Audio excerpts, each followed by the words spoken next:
Hi again.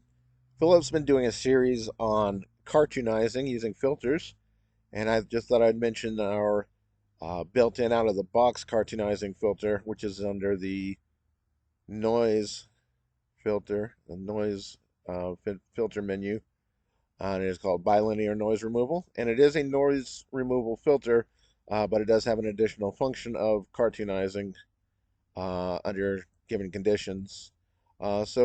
Just for removing noise, this can be great. You just turn the slider and it removes noise. It's very simple to use. Um, but if we want to do some cartoonizing, it's best to use a couple of additional frequencies, and this will give a much flatter, cartoonish looking effect. And there you basically have it.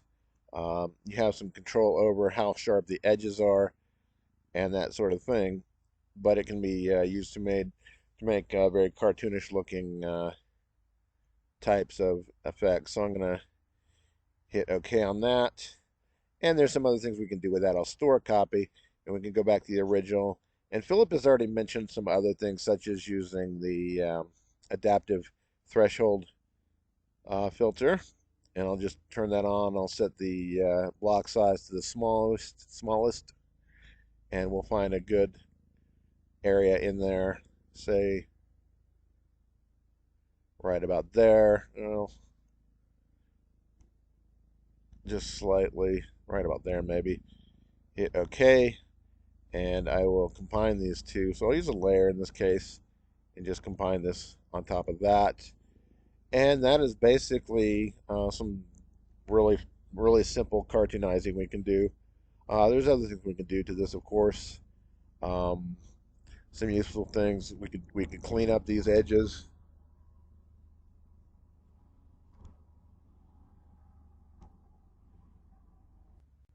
by using the medium filter, or some other filter. I'm going to make sure I have the correct layer selected. Go to convolve, and you could just do a simple median. That's just a simple neighborhood median filter, or we can do the adjustable version, which lets us change how big that neighborhood is.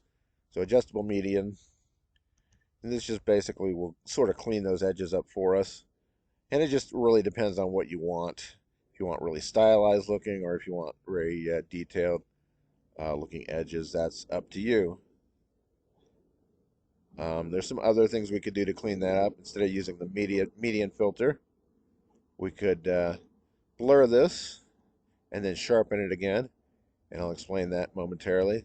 Hit blur and just blur that slightly. Hit OK, and then go to adjust and levels adjustment, and I will just select a low point and a high point, and that we can get this very sharp looking again, but while still maintaining a little bit of smoothness, or as much smoothness as we want. Get it to where we want it, hit OK, and we're good to go. So that's about it. Other things we could do, of course, we could fade that out if we wanted to keep some of that original detail in there. Um, Lots of things we could do at this point, but go ahead and merge this. Of course, we could do further things to this. One thing is a little bit dark. I'm going to expand dynamic range on that. We can do some artistic type things with it, such as color and actually, if we quantize this down to a smaller number of colors, it can have a very artistic effect sometimes. So at random, and that's kind of interesting. You can do things with that give you a little bit of more of an artistic style without going through a lot of effort. It really just depends on what you're looking for. Um, there's of course the some other options in here. Duotone or tritone might be interesting. That's up to you what you want to accomplish with it. Of course, there's halftone, which can be for comic books. Trick here is just to get this up to where you don't see these patterns, these dot patterns. They're not making these repeating little perceptual funky patterns. Get it a little bit above to that point, like right about there. But if you make it bigger, that can have, its uses. But we're trying to get a comic book look. Hit OK. And back in the old days, they used a printing press, and they had to print the color images were printed in four separate steps with a screen, and the ink was processed through these mesh screens, and each screen had one pigment on it. And in the case of like a comic book, it would have cyan, magenta, and yellow, and also there'd be a black pass. So, and they'd use these halftone patterns, um, screen patterns to get this color effect. So that's kind of why you get that look in comic books. But I'm going to fade that out because that's way too much. But you can kind of get the idea that this is sort of a comic book by using a little bit of uh, that look. There's some other things, of course, we can still do to this, such as altering the colors.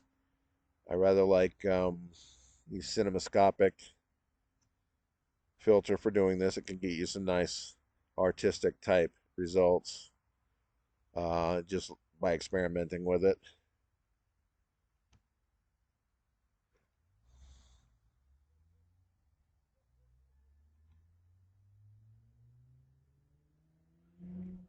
Somewhere in there. So okay, that's just a quick look at cartoonizing. Philip will be doing a lot more on this, I'm sure. But thanks for watching, and talk to you later.